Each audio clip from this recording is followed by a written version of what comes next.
Hello my friends, welcome back to Been My Pleasure. My name is JC, and joining me today is my pixelated friend Samantha. Samantha's going to share with you some ideas she has for increasing your tip share and gratuity.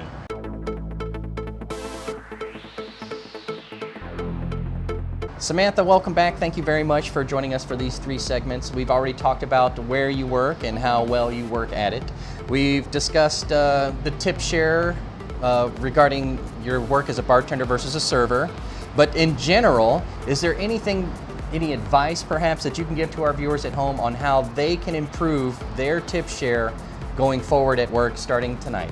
Yeah, definitely. I will say add-ons, I guess. Yeah. Obviously, that's the most common one when you have, say you want sweet potato fries instead of regular fries, or adding, I don't know, maybe bacon to a burger. Those are the easiest. You think they don't add up, but they really do. They do help your check average increase, which makes your tip increase. Also here in Arizona, our tap water is not very good.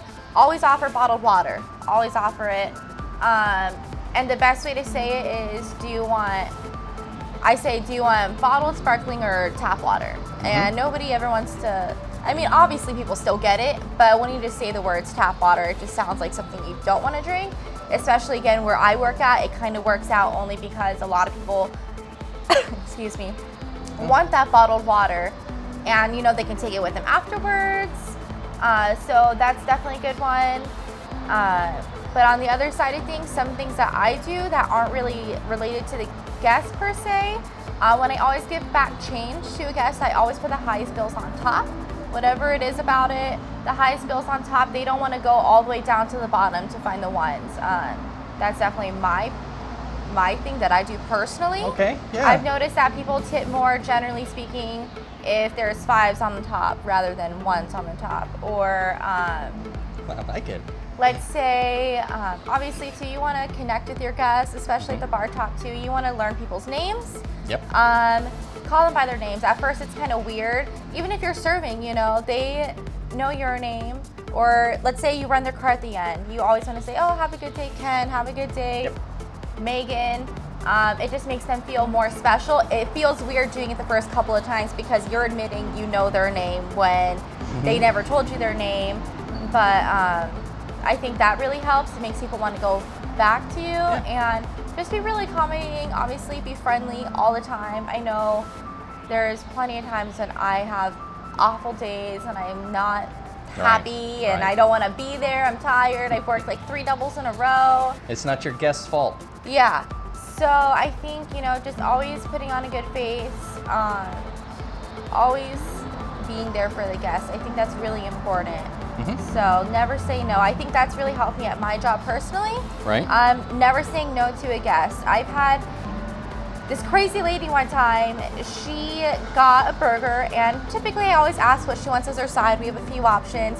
The one time I didn't ask, it came out with fries, and she started cursing at me. She started yelling at me, saying she didn't want, this isn't McDonald's, she doesn't want fries. And I just stood there and I said, I'm sorry, you know, I'm sorry, there's fries on the plate. Let me go change that for you.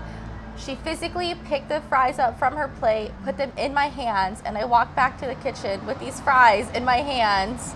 And I got her a side of like veggies or a salad instead. And you know, just not losing your cool, I guess, is really important. Not losing your cool. Yeah, that's a great tip. I've had a lot of weird things happen, so just don't lose your cool, I guess. That's true. All right, I like them all. The little things, your steaks, for example, grilled onions or grilled mushrooms, or even some people like a cheese topping. Those things add up. Small desserts, bite-sized desserts, probably.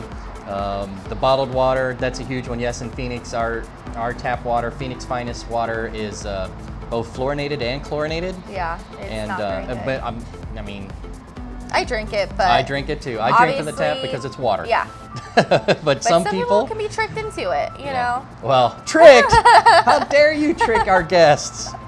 No, the portability, not the potability, the portability of bottled water is a big selling point. If somebody's out and about for the afternoon, you might want to suggest to them bottled water so they can take it with them on their journeys, and that really helps out. And yeah, definitely keeping your cool keeping your cool will help out a great deal. Because if you flip out on your guest, you're not getting a tip from that guest. You may not get a tip from anybody else who saw that happen. Or it might be just the perfect flip out and everybody stands and applauds you. Or you might not have a job anymore either. Yeah, you probably won't have a job anymore. You won't get tips for a while. Yeah, you'll have to go looking for something else, and there's your tip. Don't lose your job because you're screaming at somebody. Yeah. Oh my goodness. Well, I like those. Thank you very much, Samantha, for, can I call you Sam? Sammy? Yeah. All right, I want to put Sam on the cue card for your anonymous fake name. Thank you for joining us here at The Attic in Phoenix, Arizona. My friends, if you're ever in the Phoenix metropolitan area, by all means, come by 44th Street and Indian School. Visit The Attic. It's home of the best burger in town, probably the world. Tell them JC sent you, and they'll set you right up. All right? However, until next time, my name is JC. It has been my pleasure.